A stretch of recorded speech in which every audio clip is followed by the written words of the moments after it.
Good evening, everyone. I'll now call to order the September 9th meeting of Lancaster City Council. Welcome. A couple reminders here at the top of the meeting before we begin.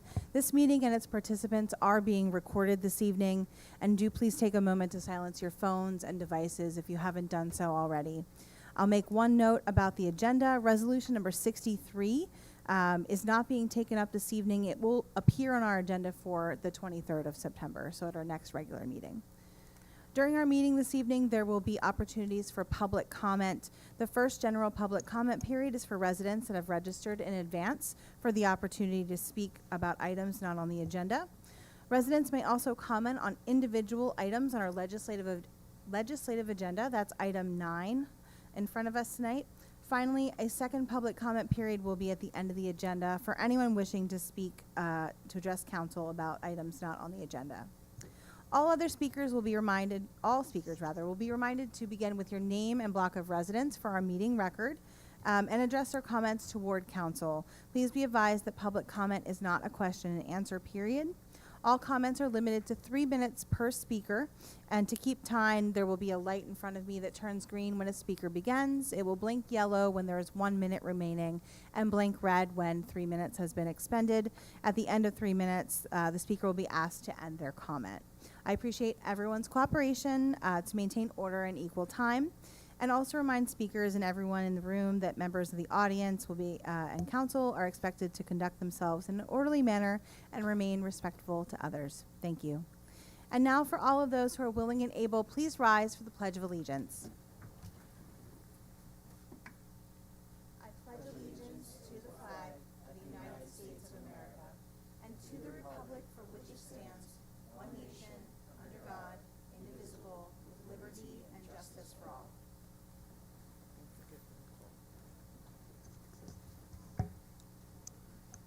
Mr. Harris, would you please call the roll of members this evening? Yes, Madam President. Mr. Mann. Here. Mr. Arroyo. Here. Mr. Cleese. Here. Ms. Craig. Here. Ms. Diaz. Mr. Hirsch. Here. And President Baker. Here. Councilor Diaz is excused this evening. Our next item is the approval of the minutes of the August 26, 2025 meeting of council. Motion to approve. Second. We have a motion and a second. Councilors, are there any comments on the meeting minutes? Hearing none, Mr. Harris. Mr. Mann. Aye. Mr. Arroyo. Aye. Mr. Cleese. Aye. Ms. Craig. Aye. And President Baker. Aye. We'll move into proclamations, honors, awards, and resolutions of recognition this evening. We begin with Council Resolution number 56, 2025. Mr. Harris. A resolution of the Council of the City of Lancaster recognizing Welcoming Week in the City of Lancaster and celebrating the city's continuing designation as a certified welcoming city by the organization Welcoming America. Motion to approve. Second. We have a motion and a second. Councilors, thank you very much for allowing me to introduce this evening. Tonight we have Zaira Falou from the City of Lancaster, who will be speaking to our efforts maintaining our welcoming city status and the events that we have for Welcoming Week. Or perhaps we have Milsey Carrasco. We welcome you. You can use either one of the mics there, Zaira. Thank you. And you may just have to turn it on with the button.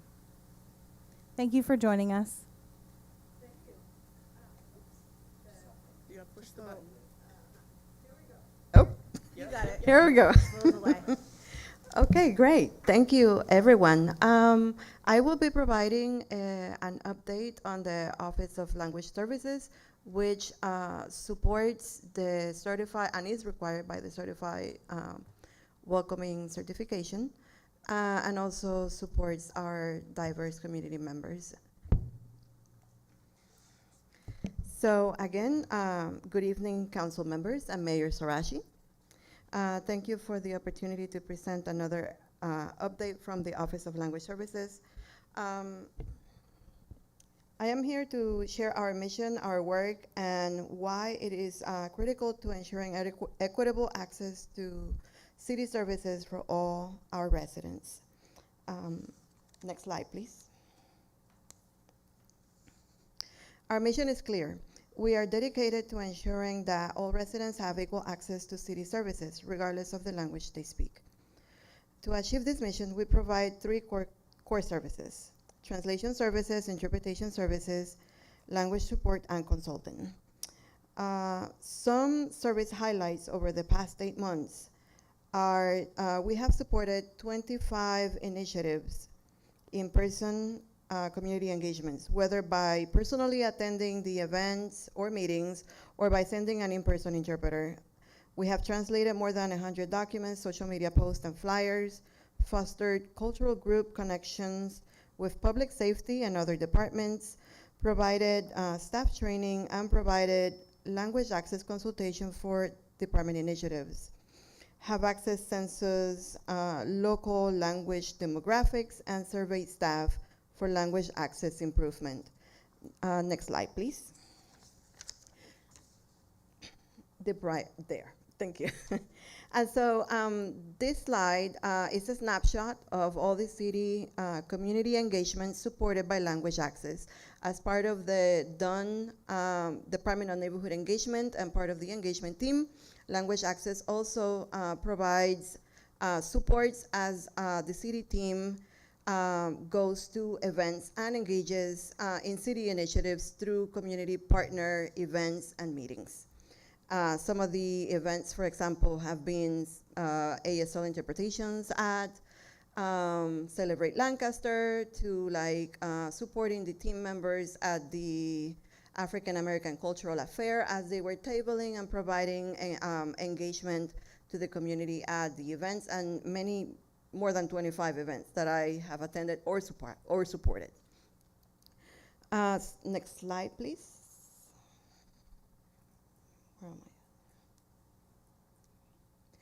I? Slide 4 provides a Propio Analytics comparison of 2023 and 2024, highlighting an increase in usage by year as staff receive training and become more acquainted with language access tools and services. Next slide, please. And here is, this slide provides a glance at Department Propio language line usage. The 2025 Propio One platform usage remains strong and is increasing, and those statistics will be provided in 2026 once the year 2025 is over and we collect all the data. As you may observe, our police department continues to utilize as the department that uses it the most among all the other departments that are using our language line services. And I would like to take a moment to acknowledge and thank all city department staff, including the police bureau, for having a dedicated heart to serving our multicultural community with dignity and respect, without regard of what language a person may speak. It truly embodies the city's core values of quality, teamwork, integrity, and respect. Thank you for being champions of language access and for upholding the values that make our communities stronger together. Next slide, please. Why are we doing this work? The Office of Language Services has conducted assessments to understand the population being served. Here are some preliminary census findings from, for example, language spoken at home. It highlights that 34.8% of households speak a language other than English at home, in comparison to the actual larger area of Lancaster County and even the state of Pennsylvania. The city of Lancaster remains with a very diverse community. In addition, 28.80% of households speak Spanish at home, and of the 28%, 45.8% of the Spanish-speaking population is limited English proficient. We also serve several small language communities, such as Swahili, Arabic, Haitian Creole, and over 23 languages represented as requested languages within our language line, which have very high limited English proficient percentages, often lacking access to adequate language support because the languages are limited, of limited diffusion, and there's less community members to support each other. Also, 57 countries are represented in the city through places of birth. Next slide, please. Therefore, the Office of Language Services launched a staff survey to receive feedback on the services and tools being provided to staff to improve services. We have not received the official report. However, I am sharing preliminary survey results with you. 77% of participants, staff participants, are aware of language services and report use of Propio and leverage bilingual staff, highlighting the importance of training our bilingual staff. 45% of participants are facing challenges and to better serve have requested supports in training with scenarios, quick reference guides, basic language phrases, among other requests. In conclusion, some trends from our preliminary findings are a need to increase bilingual staff training, evaluate new language access technologies, and elevate communications among staff. And thank you for this opportunity to provide this update on the Office of Language Services. In addition to that, in celebration of Welcoming Week, the City of Lancaster has the Welcoming Week lineup of events that began last Friday with International First Friday and continues throughout the week through September 17th. Any comments, questions? Thank you so much for your presentation this evening and highlighting the work of the Language Access Program. It's really vital to ensuring that everyone has access to city services. And just excited to recognize Welcoming Week, September 12th through the 21st. Councilors, any questions or comments? Councilor Ahmed. Thank you, Council President, and thank you for the presentation. I just wanted to take the time to thank the administration and the Department of Neighborhood Engagement for continuing the work, even during times of challenges, uncertainty, continuing to work with our many community partners to ensure that we continue to celebrate our commitment to welcoming and diversity here in the City of Lancaster. And the language access initiatives show how we can continue those intentional services and make sure that everybody has a dignified experience here in the City of Lancaster. So I just wanted to take that time to thank you all. Thank you. Other council comments? Council President, if I may. Councilor Hirsch. Thank you, Zaira, for the presentation. Thank you for all of the tremendous work that you and your department are doing. It's really important. If I understood the one statistic on the one slide correctly, you said that 34.8% of people are speaking a language other than English at home. I mean, I think we just ought to put that in perspective. That means 1 in every 3 people we run into in Lancaster City are speaking another language at home. And, you know, doesn't mean they're not speaking English out in public, but like, it's important that we're doing this. And so I just want to commend all the work you're doing. Thank you. Any other council comments on the resolution? Comments from the public on the resolution? As you may be the first person, you may need just to flip it on. Perfect. All right. Good Thank you. evening. Can you hear me okay? Yes, thank you. Of course. My name is Rachel Helwig. I'm the Associate Director for Development and Engagement at Church World Service Lancaster. And first, I would like to echo council members' comments in gratitude and recognition of Zaira, her leadership and professionalism, as well as the Department of Neighborhood Engagement and the Office of Language Services in particular. I'm really honored to get to be Zaira's colleague, and I work with her closely. So thank you for your leadership and for sharing this with us tonight. At Church World Service Lancaster, we believe that a thriving community is one where everyone feels safe, valued, and supported. We may not all speak the same languages, but we all share a love for our families and a desire to make our communities better. We'd like to thank City Council and the City of Lancaster for your ongoing commitment to building a welcoming community where everyone feels a sense of belonging and has the tools they need to thrive. Resolutions like this and the one honoring Hispanic Heritage Month following, along with the sustained commitment to language access, to integrating diverse voices into city planning and initiatives, all show the city's commitment to a community where everyone is welcomed and valued for their diverse histories, traditions, and cultures that are making Lancaster stronger. These past 9 months have been extremely challenging for our refugee and immigrant neighbors, as well as refugee resettlement organizations like CWS Lancaster.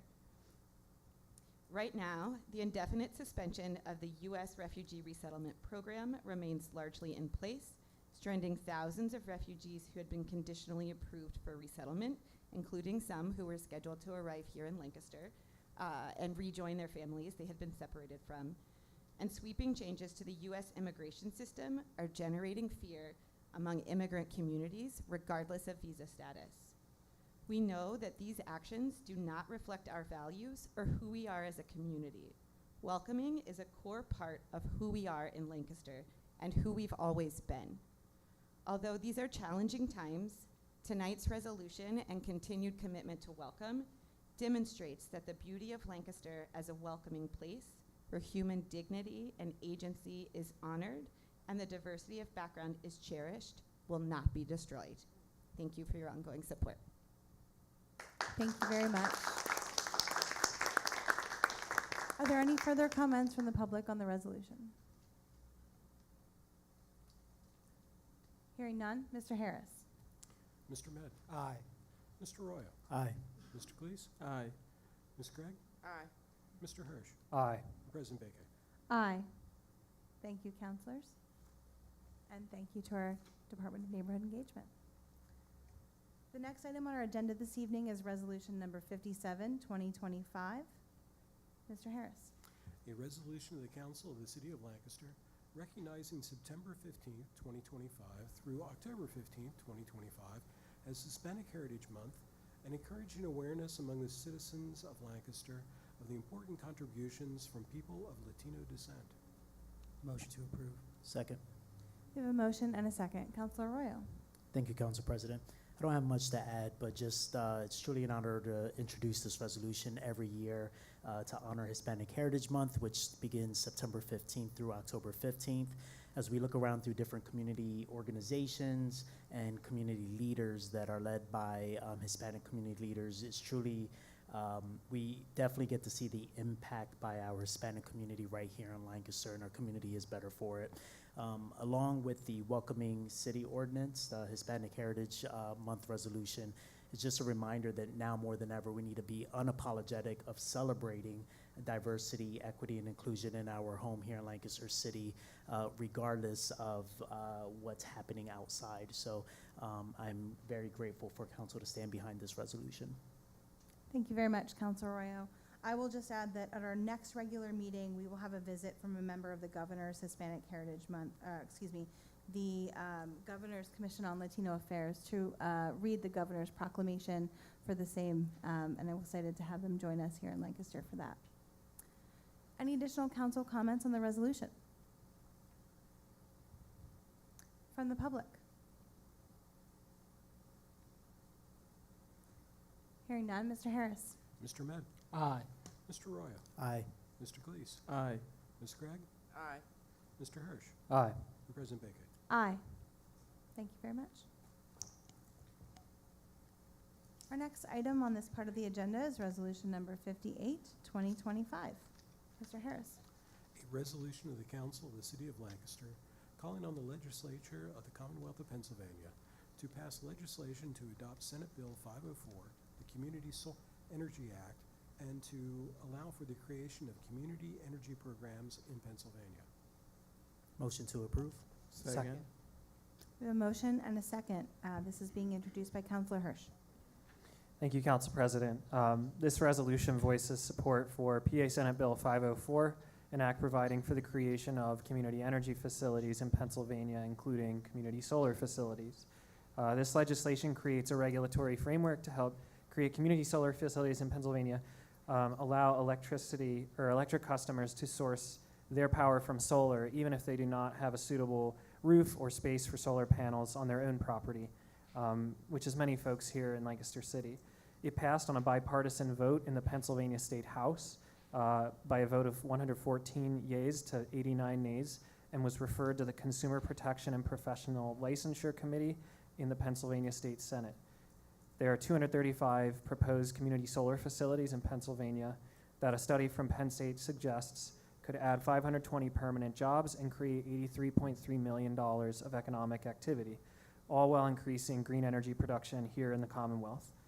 While we've been discussing issues around energy production, climate, and energy demand on our grid, I think it's important that Pennsylvania passes this legislation to increase renewable energy production, as well as increase the resilience of our power grid. And that concludes my remarks on this resolution. Thank you very much, Councilor Hirsch. I appreciate you bringing this to our attention and the explanation that you provided both here and writing to councilors, so we had a full understanding of what's been going on. Are there any additional council comments on the resolution? From the public?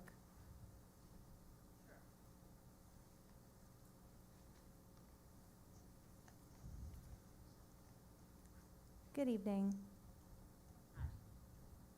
You can bring that down to wherever you need it to go, and just a reminder to begin with your name and block of residence. Thank you. My name is Elizabeth Hoffman. I live in the 200 block of East Ross Street. And thank you again, Councilor Hirsch, for shepherding through this resolution. I'm a member of Third Act Pennsylvania that works on climate and democracy. And one of our top goals is getting state lawmakers to pass community solar for Pennsylvania. And as we all know, energy is getting more expensive in part because of data centers, and also we're using more AC because the summers are hotter.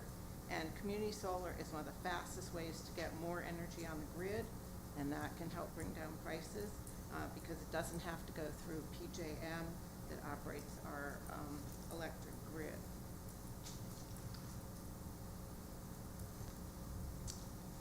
Sorry. Also, Pennsylvania ranks a really embarrassing 49th among states in growth of renewable energy, and we get less than 1% of our energy from solar. And as Councilor Hirsch said, a lot of people in Lancaster can't have solar now because they're renters, or the roofs are too shady, or they just can't afford it. And with community solar, a business, or a farmer, or a nonprofit puts up a solar array, such as on warehouse roofs, brownfields, or farms as part of agrivoltaics, and then the residents subscribe to the project with guaranteed savings. And I subscribed to one of these when I lived in Maryland, and I really appreciated both the savings and knowing that I was helping put solar energy on the grid. So again, thank you for passing this resolution. We're trying to get other municipalities to do this too. This morning, Pittsburgh City Council passed it, and I think tonight Allegheny County is passing it. Thank you very much. Thank you very much. We're good company. Any additional comments from the public on the resolution? Hearing none, Mr. Harris. Mr. Ahmed, Aye. Mr. Arroyo, Aye. Mr. Cleese, Aye. Ms. Craig, Aye. Mr. Hirsch, Aye. and President Beke. Aye. That will take us to the next part of our agenda, which is the first public comment period reserved for residents who've contacted the city clerk prior to the meeting to request the opportunity to address council. Again, duration of comments is limited to 3 minutes per speaker, and please begin with your name and block of residence. Mr. Harris, do we have comments for the first public comment period tonight? We do. First is Frank Arcolio.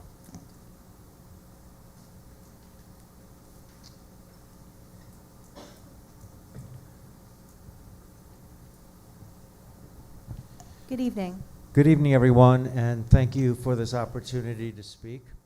I want to particularly thank the council for the resolution passed at the last meeting requesting a draft to amend the city ordinance to be more specifically directed of the regulations and the manner in which data centers can be regulated through our zoning code. I know Councilors Ahmed and Craig were not here at the time, so they didn't get to vote on it, but I would hope that both of you are highly supportive. I would expect that you would be of that. So that's good, and that's progress. In less than 2 weeks, I will be having an appeal before the zoning hearing board disputing the classification of the data center as proposed. And so what did happen, without telling anyone, and by anyone I mean the council, the planning commission, and certainly the general public, the administration gave approval for 2 data centers by calling those data centers warehouses. Basically, the classification is wholesale trade and storage, which data centers clearly are not. But having classified them this way, it gave the developers the right to do anything within that zoning classification without any scrutiny whatsoever. So I am faced in less than 2 weeks with trying to convince the zoning hearing board that a data center is not a warehouse. How in the world could I possibly do that? Well, I realize that I've already answered my own question. The City Council has unanimously voted to request an ordinance amendment that deals with data centers specifically in their own classification and not as warehouses. So the City Council, by its action, has said and declared that data centers are not wholesale trade and storage warehouses and should not be regulated accordingly. So look in your email inbox, councilors, because I'm going to send you emails to ask you to testify as a witness at that zoning hearing board to show the board that in fact data centers and warehouses are 2 different things. I'll also ask you in that email to sign on to the appeal along with me and some of the other residents in the city of Lancaster. Thank you very much. Thank you very much. Mr. Harris, do we have additional commenters for this period? We do, Madam President. Next is Irene Gravis. Thank you.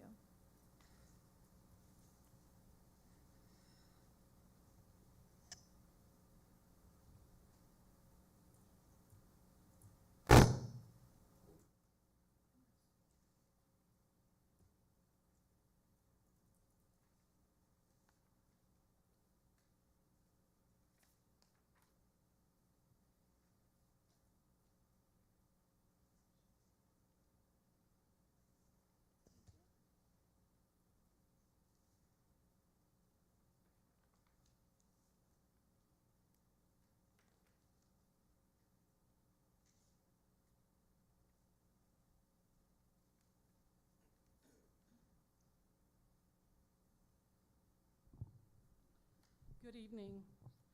I am here again this evening regarding drafting a possible resolution for the property located on 901 Manor Street that has been under condemnation since 2021. Major repairs have already been completed and certified. No full reinspection has ever taken place. The community is ready to help, as previously mentioned in prior city council meetings. Residents like Mary Jones, Sean Carter, Jeremy Newman, and many others are willing to finish any remaining of the 2021 items that were listed in the condemnation for 901 Manor Street.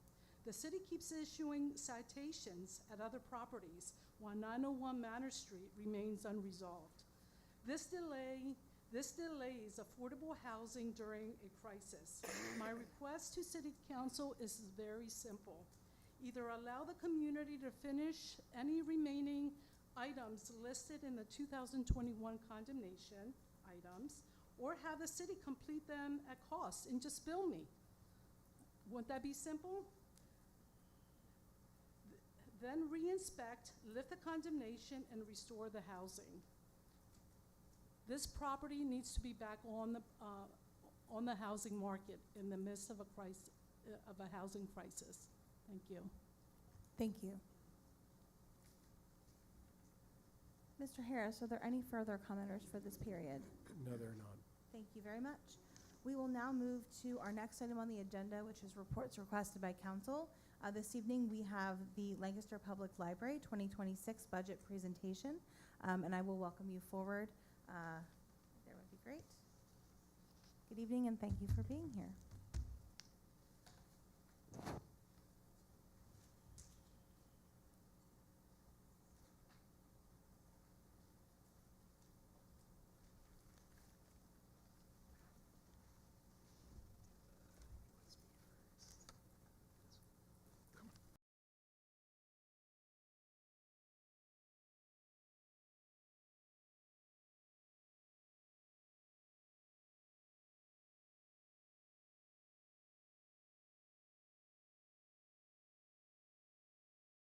Yep. Oh, there. Perfect. Awesome. Thank you.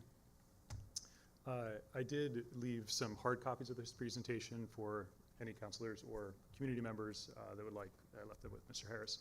Great. So, counselors, Mayor Sirachi, President, and community members, thank you for this chance to share on behalf of Lancaster Public Library. We value this partnership, and we so appreciate the opportunity to share each year about what's been happening at the library and to also make a request for the coming year. Lancaster Public Library, which, if you don't know, is just right back there.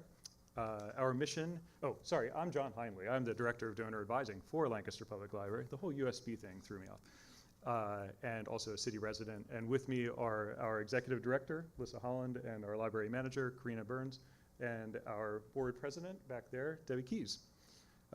When we have a chance for questions at the end, our two librarians might answer them instead of me, depending on the question.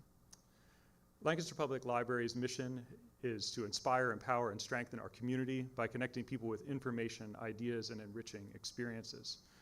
And our vision, by providing equitable access to vital educational resources, exceptional programming, and community building opportunities, Lancaster Public Library is recognized as a dynamic center and a corner of knowledge and a cornerstone of a thriving Lancaster community. In our last complete year, 2024, here's some stats on how city residents used the library. Nearly 50%, 46% of city residents are library card holders, which is really cool. Over 156,000 materials were borrowed by city residents within the year. And to give an idea of the value of those free resources for the community, that is $4.5 million in free resources that our community access within 1 year. And that's just the materials that are checked out. That doesn't include things like being able to come in and use Wi-Fi, attending programs, and the many other valuable resources that people access through the library. And beyond Lancaster City, all the work that we're doing in the broader community, we had over 236,000 patron visits to the library. Over 500,000 items were circulated to members of the community. And one of the most vital resources that is offered is access to internet and devices, which, as we all know, if we're paying for devices and or internet at home, is expensive. And so that is an incredible thing for people to access. And we had over 80,000 connections to either our public computers or to the free wireless internet. We offer a lot of things beyond just books, which you're probably familiar with, but if you're not, here are some examples, and I won't go through all of them in detail, but a few that I want to highlight. Our Business and Reference Center is a really exceptional resource and unique, not only to the county, but in the surrounding counties. The types of databases and other resources that are available through that are the sorts of things that programs like SCORE, the business mentoring program, they send clients to come utilize those resources, and we get people from well beyond Lancaster to access that. The Autism Resource Center is one that we would love for the community to become more aware of. Resources specifically for individuals or families who have someone who is on the autism spectrum or has a different sensory disorder. I mentioned some of the internet pieces. Another one I want to call out is our workrooms and meeting rooms. And those are available for rent, which is a revenue stream for us. But also we have a Flex Office, which is a small meeting room there that is available for nonprofits to use for free to meet with clients. So I want you as leaders in the community and community members to be aware of that. We would love to see that continue to be utilized even more.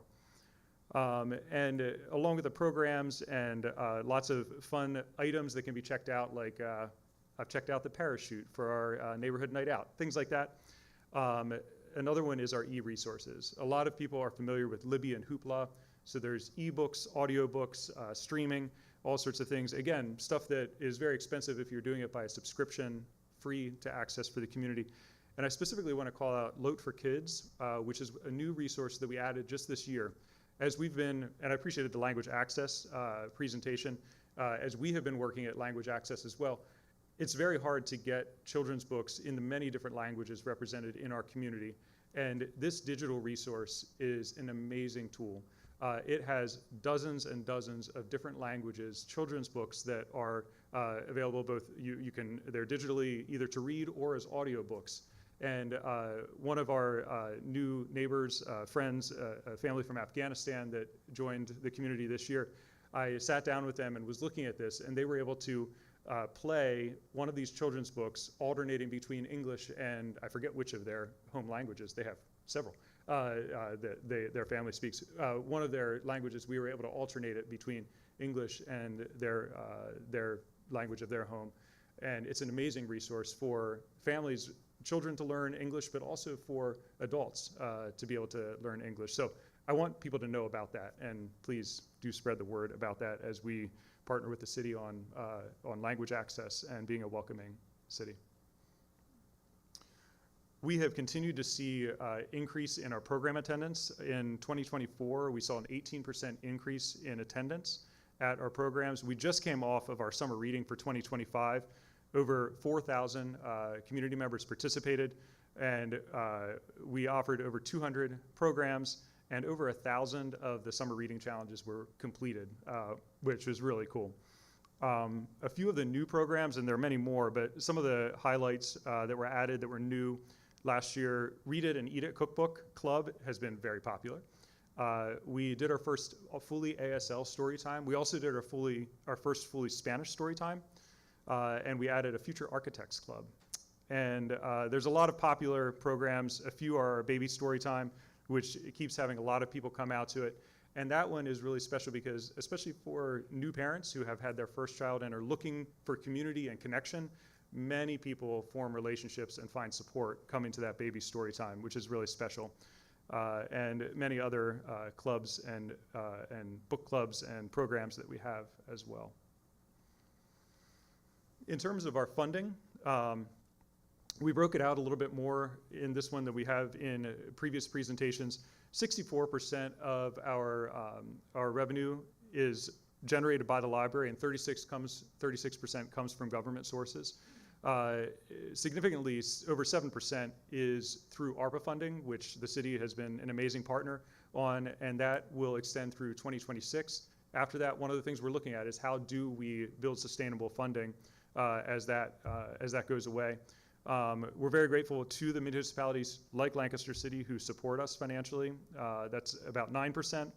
And fundraising between the work that my department does and our friends, volunteers, it makes up about 50% of our budget. So amazing community support that we're very, very grateful for and is vital to our ability to continue offering these services to the community. While the national average for support for libraries from local municipalities is much higher, because of the way that Pennsylvania is structured, it's a little bit different. Pennsylvania recommends $5 per capita from local municipalities for funding. We average, among the 14 municipalities that we're responsible for serving, $1 per capita. Lancaster, thank you. You are above that average, pushing $2 per capita, and we're very, very grateful for that. I'll get into that a little bit more in a later slide here. We are the 8th largest service area within the state of Pennsylvania of 450 libraries. And to show how amazing this resource is for our community, We have the 18th largest catalog of materials among the libraries in Pennsylvania. And this is just Lancaster Public Library. This is not the county-wide system, all the libraries included. It's just downtown and the Mountville branch. So really a lot of wonderful things for our community to access. We are incredibly appreciative of the City of Lancaster and the financial support that we have received and faithful, generous partnership over many years. And especially as we came into this year and the question of home rule and all of that, the various budget scenarios, we knew that it may not play out this way, and we are so grateful for that ongoing support at $110,000 again this year. And we do hope that you will consider at least that again moving into next year. And we are, again, very grateful for the support through ARPA as well. And later on tonight, we will make the presentation on the local share account grant that we'll be applying for with the city. But we do encourage you to consider continuing to increase as our costs are going up. If we did get $5 per capita from the 14 municipalities that we serve, it would be $1.1 million, which is nearly half of our annual budget. So if each of those municipalities continues to push up that amount that is being given, the way that we'll be able to serve the community will really grow. Additionally, I mentioned the support of our community. In the last 5 years, so recent and active donors, 782 individual community members have given to Lancaster Public Library, and businesses and other community organizations, 74 different ones over that time. So we do really applaud and express our gratitude to our incredibly generous community. So what's next and what are our dreams, especially as we do grow our funding and our sustainability? Through the ARPA funding, we have added our on-the-go mobile library, which we are incredibly excited about. This is an incredible step for us, and Lissa, as director for these past years, has wanted to really work at overcoming barriers in our community and making sure that everyone in our community can access the resources of the library, and taking away mobility issues and language access issues, awareness, all sorts of things. So this year we launched this. We have a full-time outreach specialist and a new van that's pictured there in the corner that is getting out, went on Tuesdays in the park, rotated to the different city parks over the summer, and partnering with schools and other community programs. 42 community organizations already have been partnered with, and over 5,000 community members have had interactions with this mobile library. So we're very excited to be offering that and to grow that and grow our partnerships. As we can increase our funding, some of the things that we hope to do are expand those community partnerships even more and capitalize on that new program that we have launched. We want to grow our ASL, Spanish, and other community language offerings so that we better represent the community and serve our community in all of its diversity. We would love to extend our evening hours for working professionals that find it hard to get into the library during our hours. We would love to hire a social worker to support our patrons in additional ways. And we would love to have more staff presence out on the floor to take the initiative in approaching and supporting patrons in whatever they might need.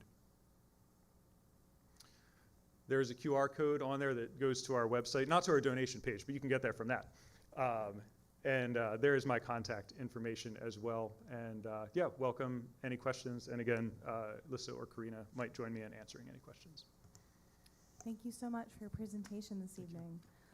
I do have a question off the bat. So having seen these presentations for now several years, it seems sort of anecdotally, if I'm remembering correctly, that your participation has gone up since your new location. Could someone speak to the way that things have changed, like day to day in the library since it moved to its new location? The good, the bad, the positive. How much would you say it has increased since the new location opened? You have to come out. Come on up. Don't be shy.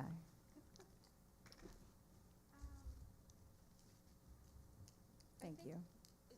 Definitely one of the things we've seen for sure is people just coming and enjoying the space.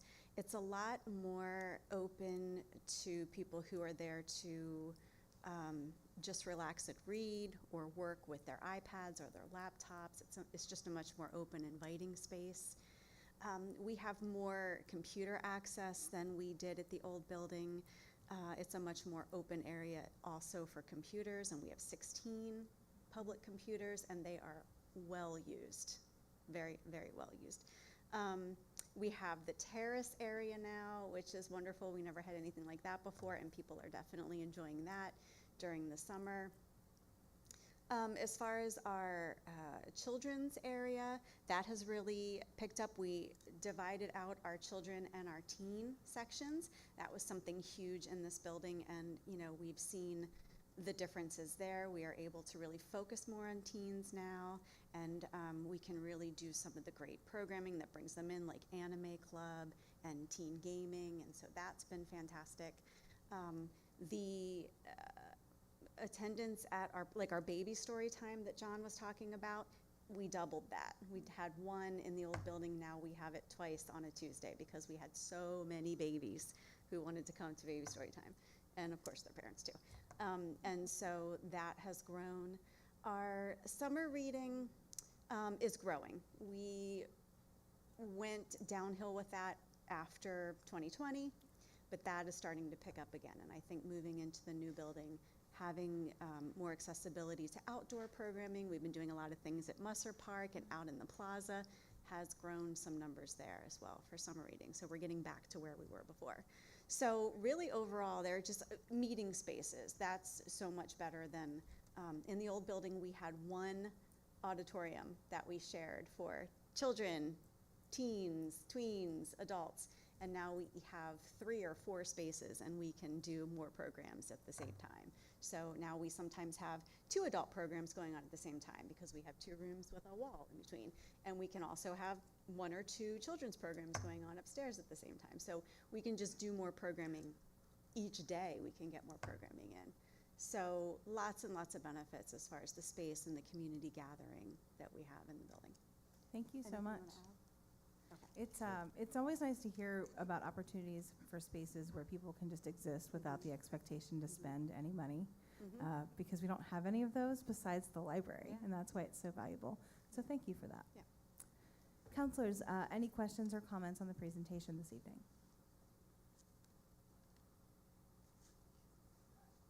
Thank you so much for joining us this evening. I would just quickly add one other Yes. piece in answer to that question too, is that I think being on Ewell Plaza and all of the community events that are happening in Ewell Plaza and Binns Park is growing awareness in the community of the library because it's right there.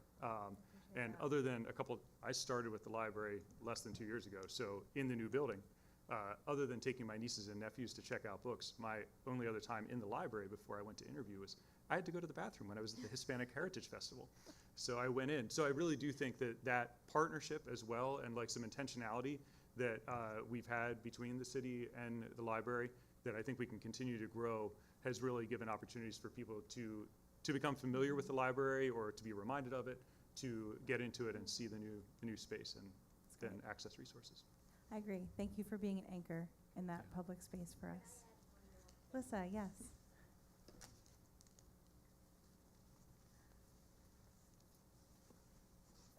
As you may remember, we had a little incident last March with Story Hour.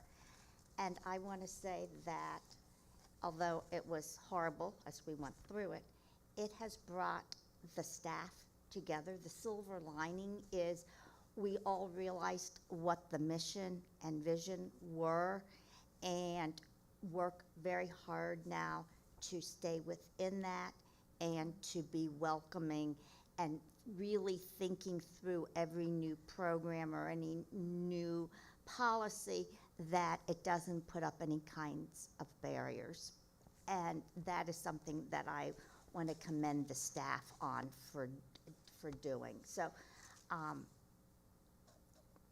in all bad things, something good comes out of, and that was what was good out of it. And it's how we have progressed in the last year and a half, just to be who we are and welcoming to everybody. Thank you so much. Appreciate you coming and joining us this evening. Thank you. Thanks for the opportunity, and thank you again for your support and partnership. we'll take a moment to reset tech before we continue.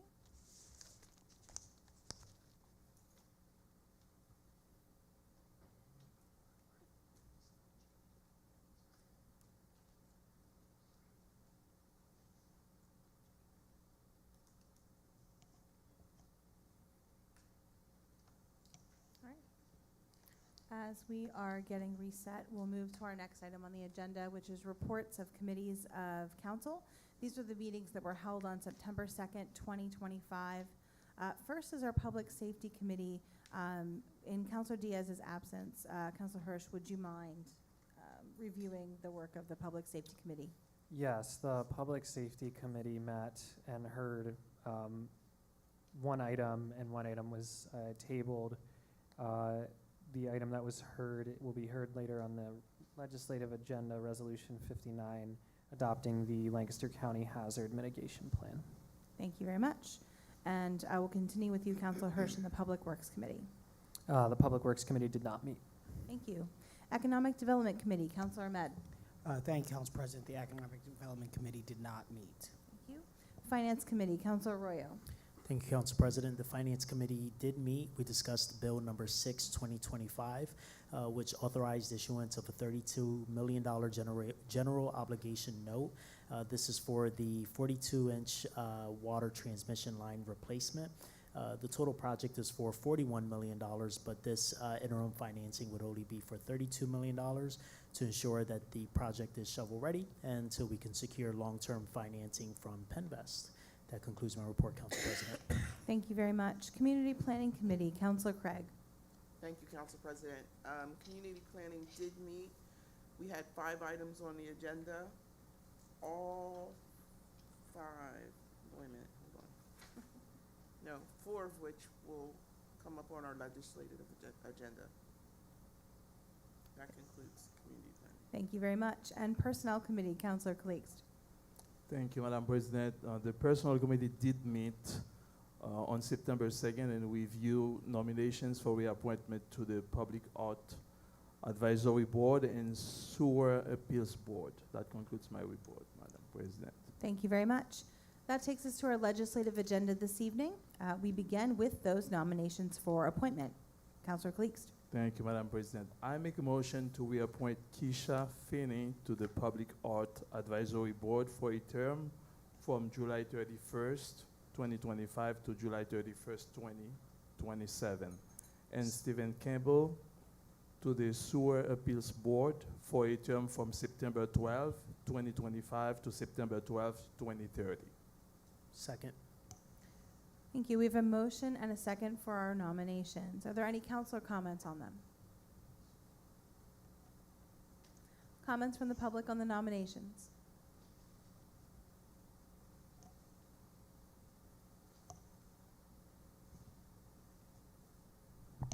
Good evening. Hello. Tony Dasher, 700 block of New Holland Avenue. I actually think both of these nominations should go forward. I just want to point out an inconsistency in logic, which is that we have a board here that's strictly advisory. So we're having conversations about other entities, and I'm coming to say that advisory bodies are important bodies. Just because they don't have any, we'll say power in a conventional sense, they do have power. They're educational, they help you have an interface with the people you need to talk to. Advisory bodies are important. So we as a city really shouldn't be discussing matters for the public and saying that just because something is not empowered to, for example, discipline or take action against, it doesn't mean it doesn't have value. Thank you. Any additional comments from the public on the nominations? Hearing none, Mr. Harris. Mr. Ahmed. Aye. Mr. Arroyo. Aye. Mr. Cleese. Aye. Ms. Craig. Aye. Mr. Hirsch. Aye. And President Baker. Aye. Next item on the agenda this evening are items for the Heritage Conservation and Historic Districts. Mr. Harris. Yes, Madam President. Considering the following applications and recommendations from the Historical Commission and Historical Architectural Review Board for improvements to properties within the Heritage Conservation District and Historic Districts. Peter and Kula Vasquez, owners of 53 North Water Street, proposed demolition of a one-story, two-bay cement block garage to create surface parking, and that was recommended for approval by the Historical Commission. And Community Fellowship Church, owner of 344 West Chestnut Street, requests installation of a new projecting sign on the building's west elevation facing North Charlotte Street. And that application was recommended for approval by the Historical Architectural Review Board. Motion to approve? Second. We have a motion on a second. Counselor Craig, anything additional on those two items? Honestly, nothing more than what was said in the resolution. The 344 West Chestnut Street is, I think, one of the things that we should point out is that the west elevation facing north, it's going to be mounted on the west elevation point facing North Charlotte Street per the submitted plan, stipulating that the sign be mounted within the mortar joints, not directly into the stone. So nothing more than that. Thank you very much, Counselor Craig, and both of those were recommended for our approval. Any additional council comments on the applications? Comments from the public or the applicants? They're here. Hearing none. Mr. Harris. Mr. Med. Aye. Mr. Royal. Aye. Mr. Cleese. Aye. Ms. Craig. Aye. Mr. Hirsch. Aye. And President Baker. Aye. Next item are ordinances for first reading. We have Administration Bill Number 7, 2025. Mr. Harris. An ordinance of the Council of the City of Lancaster, County of Lancaster, Commonwealth of Pennsylvania, adopting a 5-year capital plan for the fiscal years of 2026 to 2030, a program providing for the proper acquisition, repair, and provision for the necessary equipment and infrastructure for the effective and efficient delivery of public services, including projects resulting in the additions, replacements, or changes to city facilities, infrastructure, and equipment, allowing for a severance provision, providing for the repeal of inconsistent ordinances, and providing for an effective date. The title, Madam Motion to President. approve. Second. This is a first reading this evening, Oops, but good sorry. job, everyone. We were on the ball. That's right. So this item is for first reading. We have had the capital budget presented to us several times. Councilor Arroyo, anything to add this evening? Nothing to add, and maybe, one thing to add. Thank you. And maybe Director Campbell could provide clarification, but this may not be approved at the next meeting until we receive quotes for the interest rates, I believe, or no? This one should be approved at the next meeting. The water main financing will be, the first reading will be next meeting, so that Gotcha. one Yeah. is the one. Confusing all the financing ones. Behind. Thank you, Director Campbell. Thank you. And I just want to say to Director Campbell and Director Stephen Campbell as well, because I know they've worked closely together on this, that I'm incredibly proud that we have this capital budget in front of us. It's really, it's kind of a momentous thing, and I'm glad that we're doing it because it shows a level of fiscal responsibility that I think that other cities could learn from. And the fact that we are being responsible stewards to our tax dollars and making a plan 5 years out for these incredibly expensive and complicated infrastructure projects speaks volumes to the planning that goes into our Department of Public Works and our administrative services budget as well. So thank you for all of the work that you've put into this. Additional comments from council on the first reading? Comments from the public on the first reading? Right. Hearing none, I will thank everyone, and we will be voting on this at our next meeting. So thank you. Next item on the agenda this evening is resolutions. We will begin with Administration Resolution Number 59, 2025. Mr. Harris. A resolution of the City Council of the City of Lancaster adopting the 2025 Lancaster County Hazard Mitigation Plan. Motion to approve. Second. We have a motion and a second. In lieu of Counselor Diaz, Counselor Hirsch, would you please review this one for us this evening? Yes.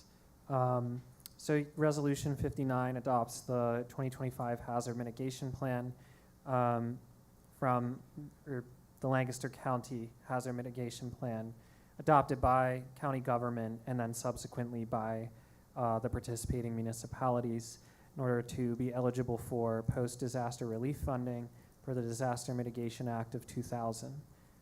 At our committee meeting on September 2nd, we heard from Deputy Fire Chief Chris DeLong, who, along with other representatives from Lancaster City, worked with county government on the updates made to this plan. The original plan was written in 2019, and this addresses hazards, both natural and human-made, and how to respond to them were they to occur. And the plan's very thorough. It's 674 pages long, so some light reading for y'all. Thank you very much, Counselor Hirsch. Any additional comments from council on the resolution? From the public? Hearing none, Mr. Harris. Mr. Med. Aye. Mr. Royo. Aye. Mr. Cleese. Aye. Ms. Craig. Aye. Mr. Hirsch. Aye. President Baker. Aye.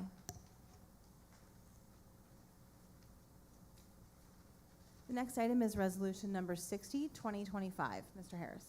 A resolution of the Council of the City of Lancaster approving an amended easement agreement between the City of Lancaster and Hager Arcade Condominium Association, granting an amended easement to Hager Arcade for encroachments into the public right-of-way over, under, and within North Market Street and West Grant Street, as more fully set forth in the amended easement agreement. Motion to approve. Second. We have a motion and a second. Counselor Craig. Thank you, Council President. This was originally, the original resolution we went over in May.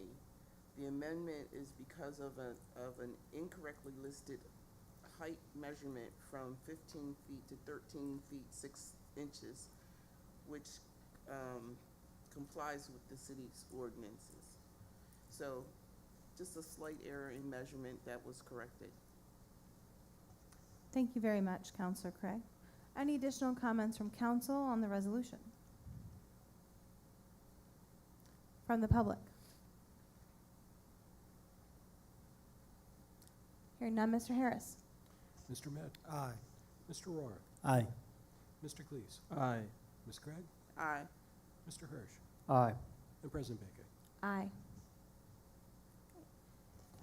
The next two resolutions that we have in front of us are authorizing applications to the local shares account program. I don't know if Director Campbell, you wanted to add any context before we begin to hear these this evening for council or other members of the public, or I'm happy to. We've done these a couple of years in a row. I'll just remind members of council and the public that these applications to our local shares account are actually applications for funding at the state level. They need to be authorized by the municipality, so we will hear them and treat them as resolutions to vote on, but the funding is not coming from the City of Lancaster for the projects that we're about to hear about. So, we begin with resolution number 62, 2025. Mr. Harris. I'm sorry, Resolution 61. Oh, I'm so sorry. I was there and then I scrolled. Resolution 61, 2025. Mr. Harris. A resolution of the Council of the City of Lancaster authorizing the filing of the Commonwealth Finance Authority local share account application for funding in the amount not to exceed $1 million for Lancaster Public Library's Book Resort Sustainability Project. Motion to approve. Second. We have a motion and a second. I will welcome our representatives from the Lancaster Public Library to speak to their local shares account application. Welcome back. Thank you. Still John Heinley, still Director of Donor Advising at Lancaster Public Library. You got a twofer tonight. I'll read through the proposal that's been submitted and want to thank city staff, especially Jen, for support in this whole process.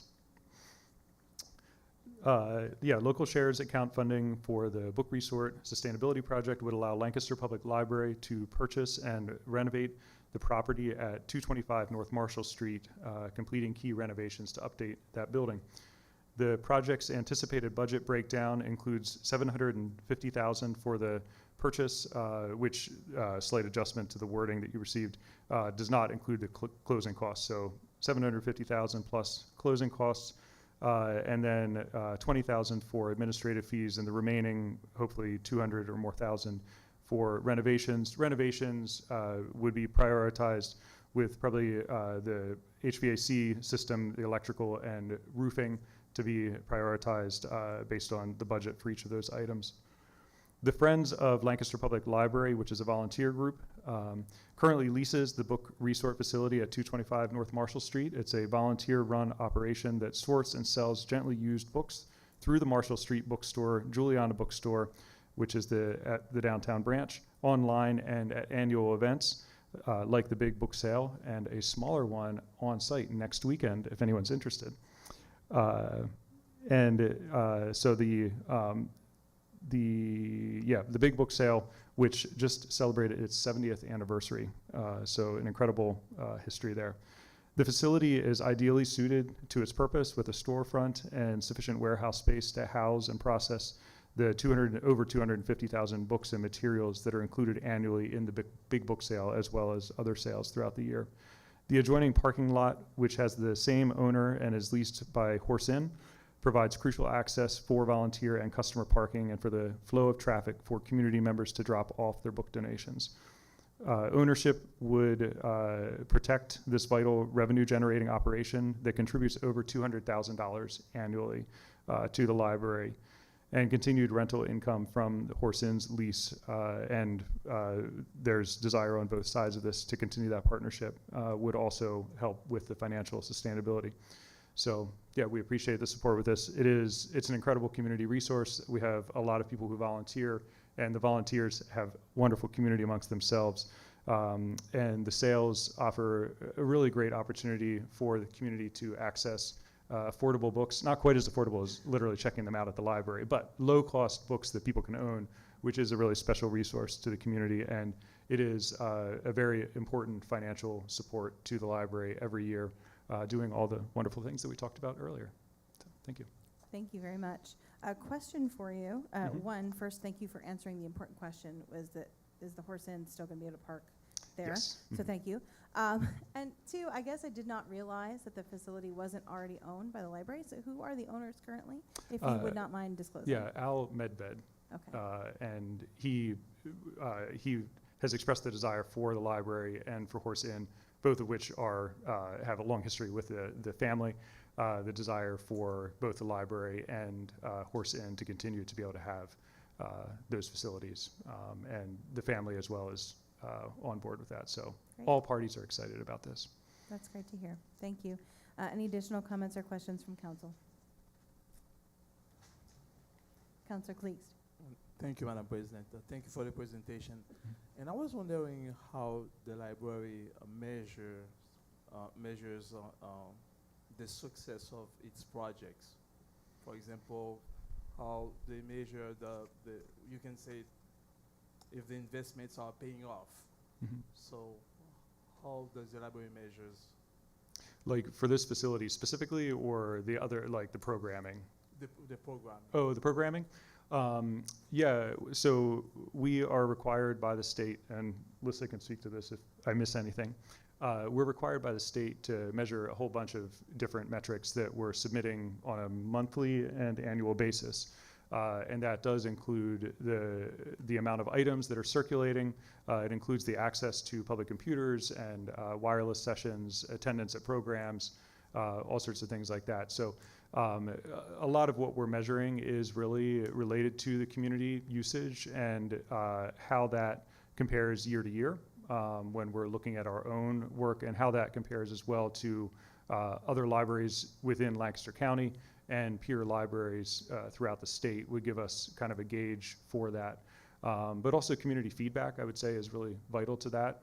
And so, yeah, some of the things like with the Spanish story times, ASL story times that we've added, the evident desire for that and the way that that meets needs in the community, the feedback that we have gotten on those sorts of things tells us that that adding those accessibility and diversity components so that we are able to reach more of our community in more meaningful ways, that says a lot to us about what we're doing.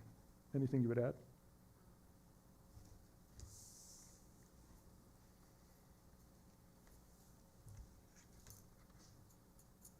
I would make it very simple and say numbers of attendees and the feedback from the community. Our programming has jumped year after year since we've moved, so that's 3 years. But we are keeping the programs that the community come and participate in, and after a while, we let go of programs that have run their course or were not something that the community needed. So we have a very close relationship to what their needs are and what we will provide the best we can. Thank you. We've also increased the grant funding that we receive from different sources, which has been helpful as well to, there's of course different things that they're looking for us to report on. And so that has increased the number of things that we're tracking that are actually helpful metrics for us as well, in addition to the state required metrics. How do these funds benefit, for example, working families, students, seniors? In a variety of ways.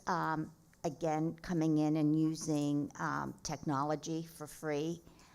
When we were in the building that was across the street, we had 12 public computers, and maybe in the last year that we were there were people, 1 or 2 people at them.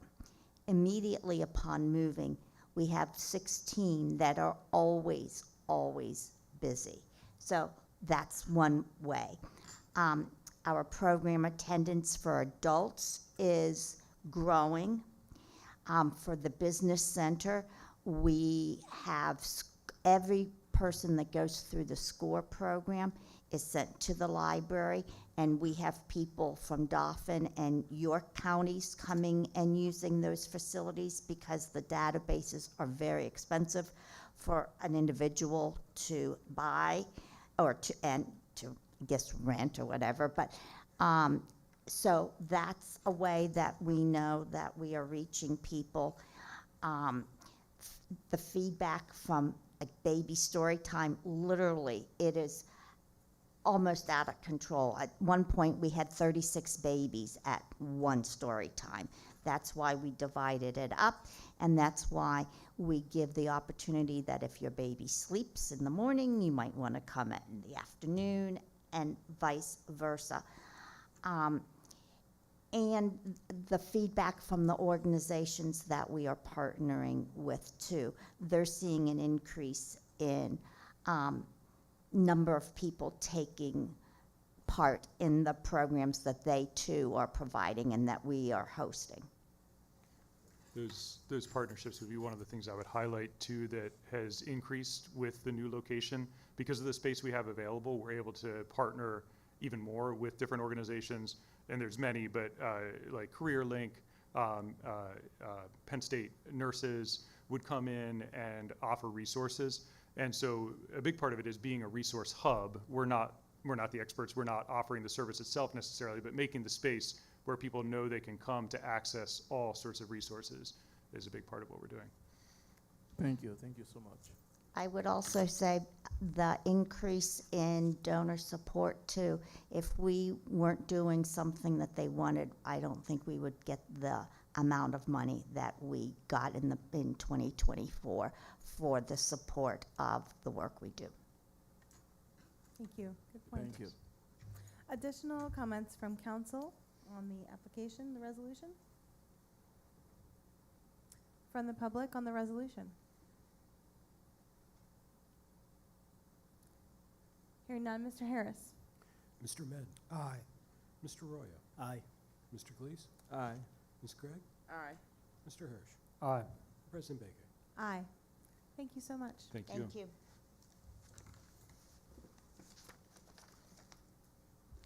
Our next item, another local shares account application authorization, is resolution number 62, 2025. Mr. Harris. A resolution of the Council of the City of Lancaster authorizing the filing of the Commonwealth Finance Authority local share account application for funding in the amount not to exceed $1 million for Anchor Lancaster's day shelter renovations at Tenfold. Motion to approve? Second. A motion and a second. Are the applicants from Anchor Lancaster here this evening? No. Right. Oh, that's right. Thank you. I apologize for that. So, councilors, we did hear a presentation from Anchor Lancaster at our last meeting. Are there any additional comments on the application from council? Councilor Craig. I just want to mention the incredible work that Anchor Lancaster does as far as their services for homeless folks in the community. It's incredible. Thank you very much. Any comments from the public on the resolution? Hearing none, Mr. Harris. Mr. Mann. Aye. Mr. Arroyo. Aye. Mr. Cleese. Aye. Ms. Craig. Aye. Mr. Hirsch. Aye. And President Baker. Aye. And as a reminder, as I mentioned at the top of the meeting, resolution number 63, which is a similar application by HTC Mid-Atlantic, will be heard at our next meeting on the 23rd. So that takes us then to our second public comment period, which is open for items not on the agenda. Duration of comments is limited to 3 minutes per speaker. Please begin with your name and block of residence. If there's anyone wishing to make comment during this period, please proceed to the microphone at this time.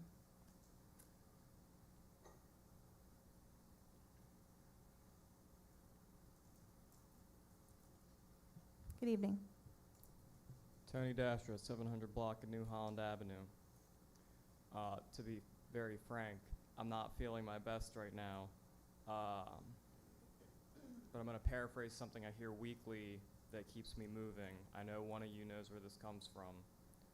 I won't give up, shut up, let up. I must go till they come, teach till I drop, preach till I'll know, and work till they stop me. My body's trying to stop me right now, but I'm not going to allow that to hold me up whenever I can. The public library deserves the full $5 recommended by the state, if not more.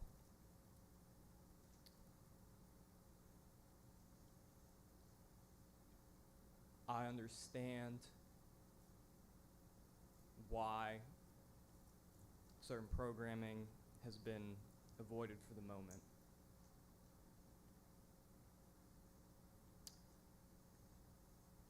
We are living in a time where people are coming for, frankly, our lives in whatever aspect they can find.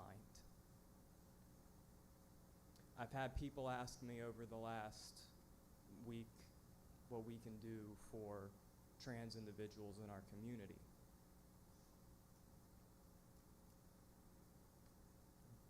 And I've also seen, in response to some of the past programming, people threatening to pull their frankly very minor contributions to the library. The library needs to be as well funded as possible so that they can continue providing the programming that makes people feel seen and welcome in this community. Because when we're only giving them something that they, like I said, I'm not feeling my best, and I'm really not trying to crash out on y'all right now. I'm really not.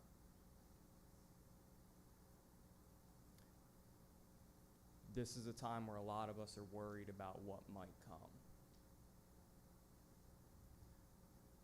But you do not light a candle and put it under a bowl. We have to be a beacon for people to feel safe and comfortable amidst this tumultuous situation. Not just our city, our county, our state, our country is finding ourselves in, if not the world. So whatever happens, please give the library their $5 per capita. Please. Thank you. Thank you. Are there any further commenters for this period?